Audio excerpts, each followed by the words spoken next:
Well, say we have 1 billion people that are now starving, and as the growing economic collapse goes, we have more and more people that are starving. What in the transition, like, what would you do to try and quickly ease, without even having to worry about money? Obviously, we'll assume money is out of the equation. How would we get food to these people? What was the first? First, we have to work on mass systems of dehydrating foods. In other words, you can cook it first in the main area, an industrial plant, then you can package it or can it or compress it. So if it's dehydrated, the package that you send to the hungry nations would be small, but when water is added to it, it would become voluminous, larger in size, so that it can feed more people. And we would use the polar regions for storing all surplus grain and food. We would also extrude what looks like a loaf of bread, which is not that. It's a loaf of organic material, wheat, whole wheat, and other barley and other substances that would enhance the food. It would also contain all the vitamins necessary to support life. And then we would hermetically seal this package.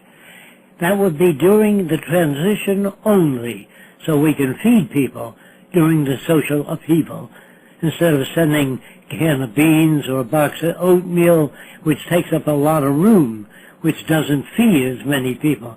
So dehydration would be one of the methods, and that would be during the transition emergency period. We would have vehicles that traveled all around that contained medical examination stations with x-rays, MRIs, so that we couldn't build hospitals all over the world, but we could build units that can travel to rural areas where they don't have the facilities. And of course we would make lots of films showing how the average person can participate and help to bring this about. Yes, absolutely. That's great. Okay, here's I'm sorry, go ahead. And even the packing material could be edible, or it could go into the ground and be nutrients for the ground after several times of being rained on. Yes, that'd be wonderful. There's so many things. I wish the audience would ask questions about those problems, only the problem areas, because that's the areas that we're dealing with. We're not concerned with politics.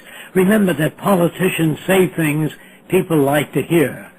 Scientists are not concerned with winning approval of the audience. When you think about it, there was a time when most people believed the earth was flat. But scientists did not say the earth is a little round and a little flat, then you get along with more people. No, you confront people and say your beliefs are erroneous, and this is the reason why we have come up with the conclusion that it's round. In other words, they try to give you the reasons for it. Right. Metaphysical things and religion was designed thousands of years ago when people did not have the methods or the means for checking things out. They really didn't, so it was mostly hearsay.